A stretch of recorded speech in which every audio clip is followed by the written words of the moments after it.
is not what? Lost. All is not what? Lost. That anything that the enemy has stolen from you, you are going to get it back. Because when you read John 10:10, John 10:10, it says, I have come that they might have life, and that they might have it more abundantly. This encouraging word says that God is going to restore us in Jesus' name. This encouraging word says that God is going to put us back to where we belong.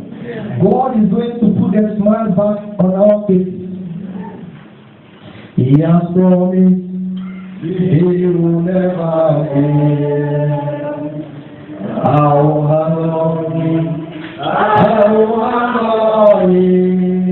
He has promised He will never fail. Oh, He faithful. He forever. His faithfulness is forever. Hallelujah. His faithfulness is forever. His faithfulness is forever. He has promised He will never fail. Oh, I will honor Him. I will honor Him.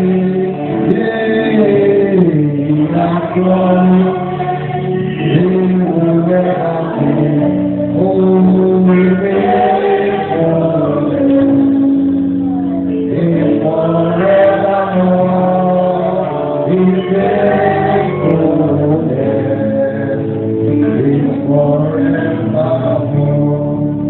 Now let us look at the meaning of our theme, divine restoration.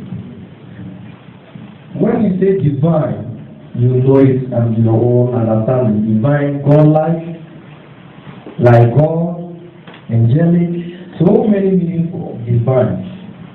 But when you talk of restoration,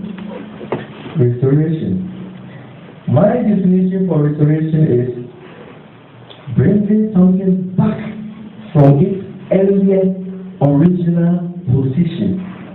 Bringing something back from its earlier original excellent position.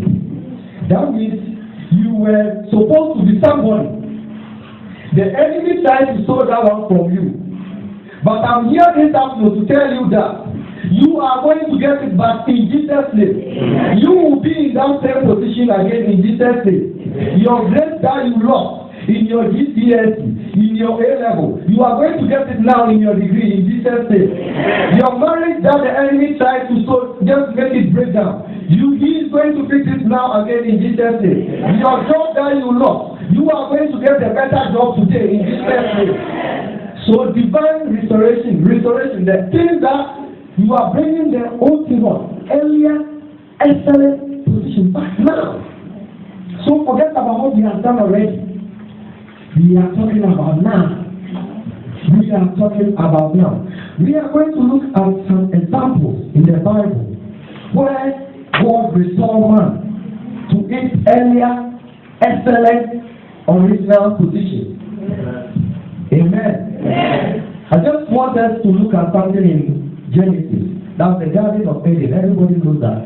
Garden of Eden. You can look at this one in Genesis 2:15.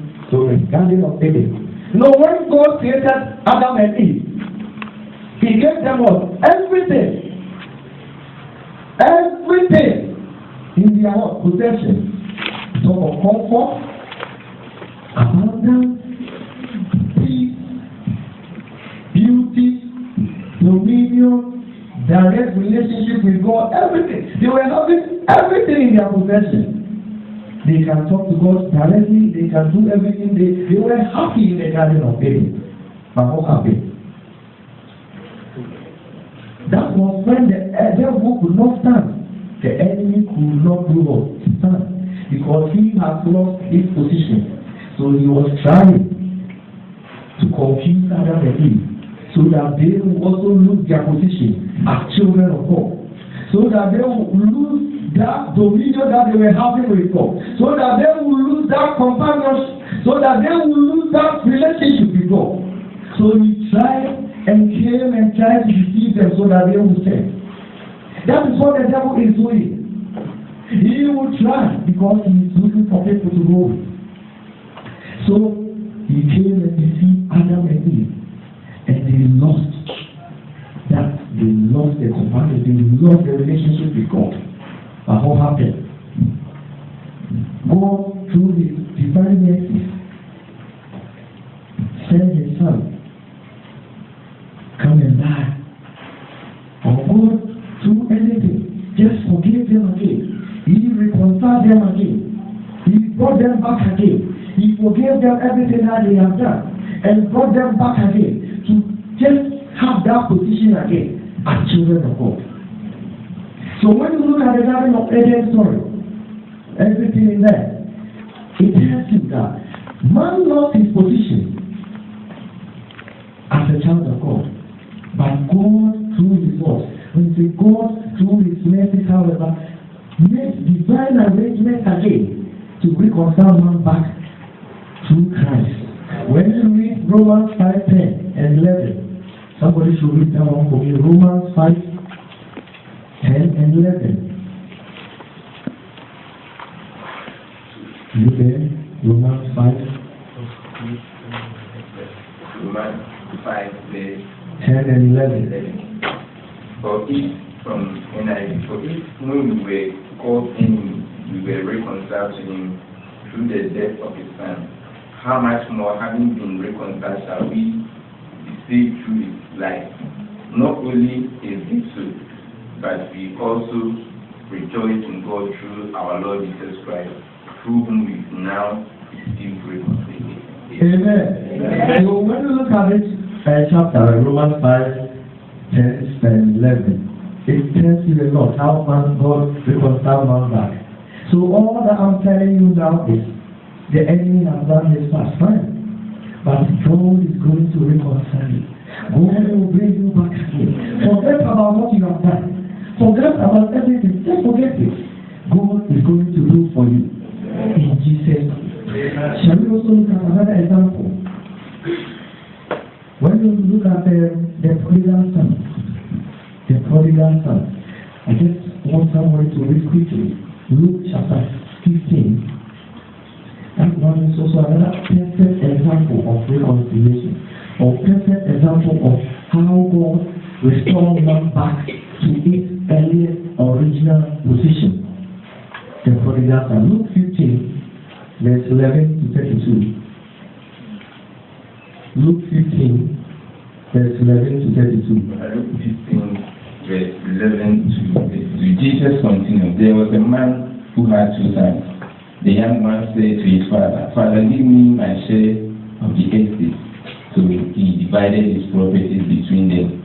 Not long after that, the younger son got together all he had, set off for a distant country, and there he squandered his wealth in wild living. After he had spent everything, there was severe famine in that whole country, and he began to be in need. So he went and hired himself out to a citizen of that country, who sent him to his field of feed. He longed to fill his stomach with the pods that the pigs were eating, but no one gave him anything. When he came to his senses, he said, how many of my father's hired men have food to spare, and here I am starving to death? I will set out and go back to my father and say to him, Father, I have sinned against heaven and against you. I am no longer worthy to be called your son. Make me like one of your hired men. So he got up and went to his father. But once he was still a long way off, his father saw him and was filled with compassion for him. He ran to his son, threw his arms around him, and kissed him. The son said to his father, I have sinned against heaven and against you. I am no longer worthy to be called your son. But the father said to his servant, quick, bring the best robe and put it on him. Put a ring on his finger and sandals on his feet. Bring the fattest calf and kill it. Let's have a feast and celebrate. For this son of mine was dead and is alive again. He was lost and is found. So he began to celebrate. Amen. Amen. Amen. There was one thing in that verse that I was listening. It says when he came back to work, to his senses. Brethren, what I just want to tell you is, this son, as you all heard, took everything, went away, squandered everything, misused everything. He took his portion of his father's wealth, went away with it, and just swallowed everything. He was there eating the food for the pigs and everything as a slave and everything. While he can be like a son or let me say a prince or something in his father's house. But because of it, he went back again. Because of disobedience, because of what he did. He went, destroyed everything and everything. The same thing goes with us. Brethren, we are going through a lot. You have done so many things in the past. But the Bible says that when he came back to his senses, this is where I just want us to think about. When he came back to his senses, this afternoon, I just want to tell you that no matter what you have done, whatever you have done before, your past life, your past experience, don't think about it now. Think about the future now. Forget about that thing. God is going to forgive you because he says when he came back, his father accepted him. He opened his arms and took him back again as a son. Today, Jesus is here. Jesus is calling you again. He is right here with open arms, asking you to come back. Whatever you have done, anything that you are doing, your lifestyle before, whatever you have been doing, just forget it and come back to him now. He is ready to accept you. He is ready to make you who you are. He is ready to put the smile back again on you. He is ready to do everything for you. All you have to do is come back. Come back to your senses. Get turned and come back. He is there. People are worse than you. So many people, when you read the Bible, so many people were in the Bible that they have done so many things that you have not even done anything. But they were what? They came back to their senses. Brethren, what I just want to tell you, if you still keep on in your sin, if you fall and you still stay there, that is when the enemy is going to get you. But when you fall and you get up, when you fall and you realize that you have done wrong, when you come back to this God and you just confess everything unto him and you take him back as your Lord and personal Savior, he is going to save you. He is going to take you back again in Jesus' name. Amen. Don't sit down and think, no, I'm not right. I've done this, I've done that. Fine. Everybody makes mistakes. Everybody makes mistakes. We are human and we are bound to make mistakes. Forget about those things. Forget about it now. All you need to think about is come back to your senses. Come back to your senses. Because he is going to do mighty things in your life.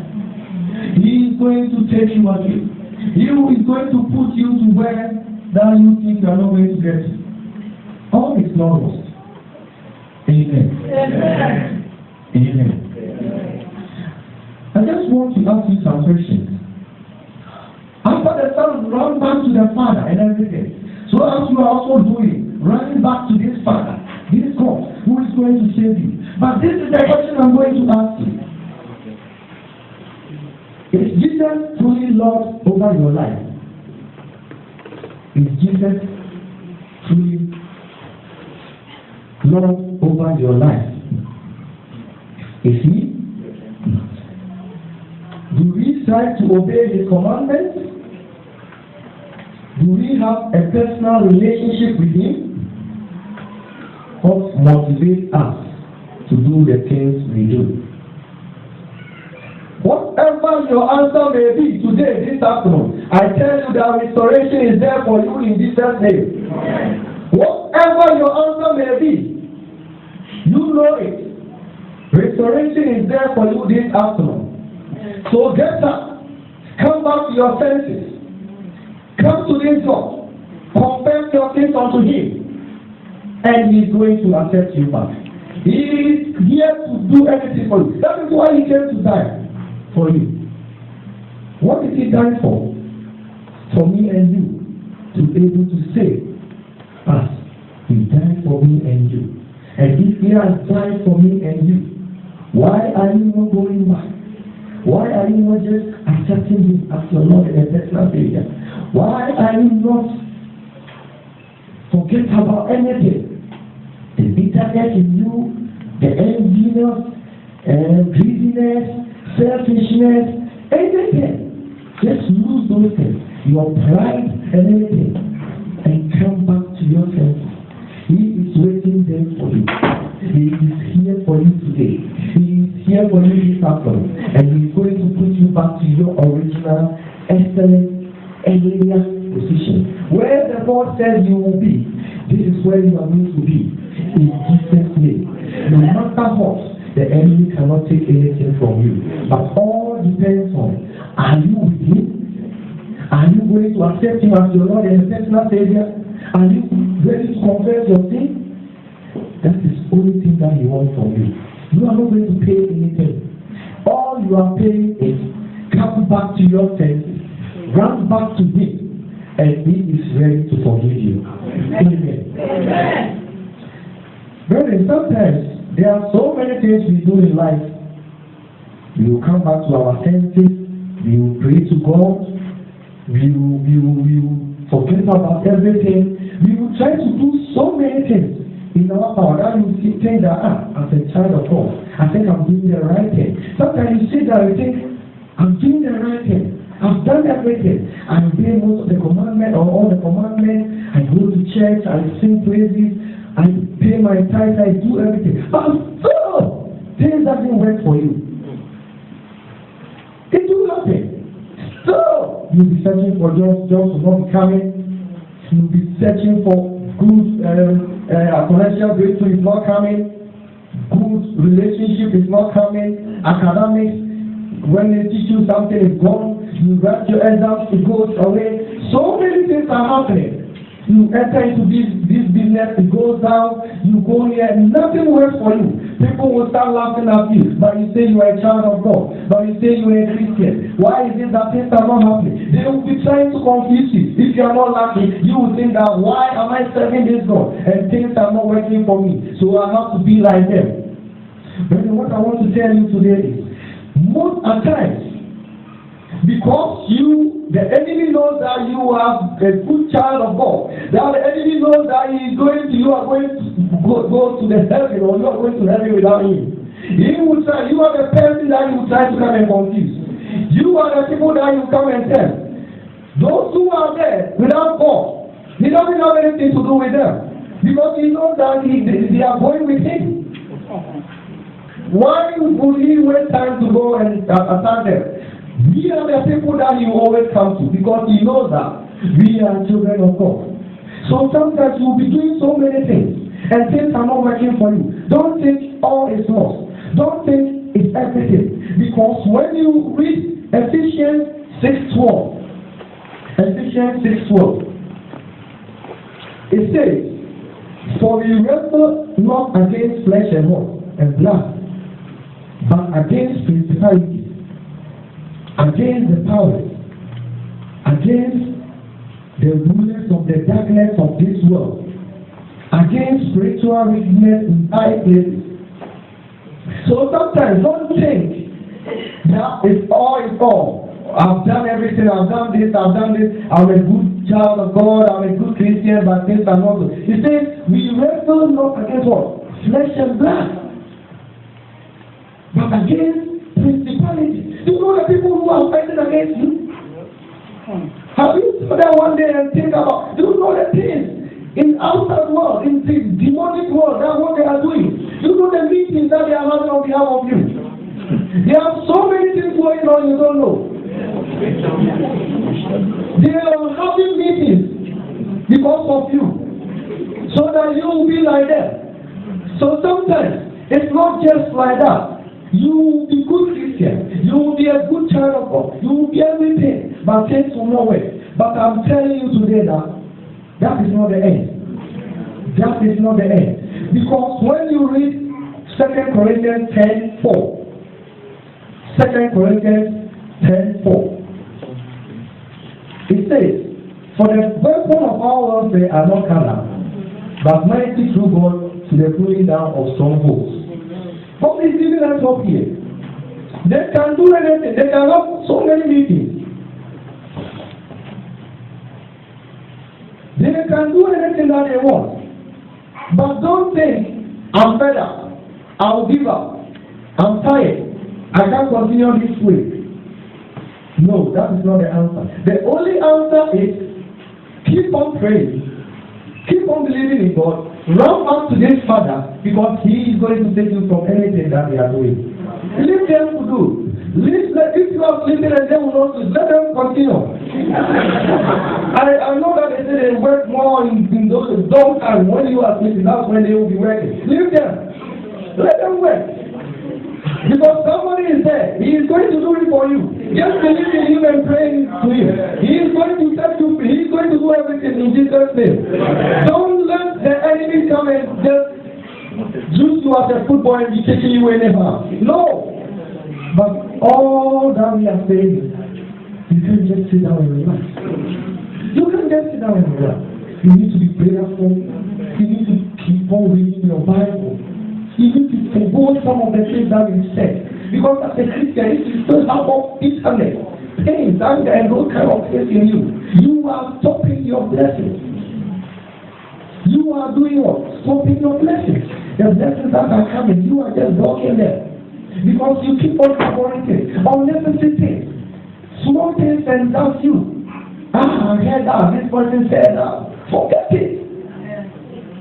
Forget it and keep on, with your academics, your Bible, your business, and your marriage. Just think about those things and forget about these trivial things. You see what I'm coming from? And let life be normal with you. Forget about them and let them do whatever they are doing. They can't do anything with you.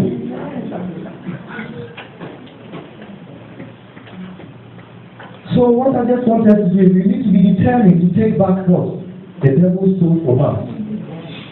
With what? With interest. Yes, with interest. He stole it from you. He's going to carry it with interest. In the name of Jesus. Carry this down that he's going to pay with interest. You think he has taken it away? No. That's what I said. Your GPA or A-level or anything that you did that you didn't pass. Or you got it by 4 grade in that one. Now the degree you are going to get distinction in the name of Jesus. If it is A-level, now you are going to get all A. If it is business, now you are going to go, everything is going to be successful. You are going to have that thing back, that your business back, that your marriage back, that your relationship back, that your job back. In the name of Jesus. Stop that belief and He will do it for you. In Jesus' name. In Jesus' name. God bless you. In this day of divine restoration, my word of encouragement to you is as we draw closer to God and deploy our spiritual weapon of mass distraction against the enemy, may we receive a sevenfold restoration. May our joy be restored. May our peace be restored. May our health be restored. May our marriages be restored. May our destiny be restored in Jesus' mighty name. Amen.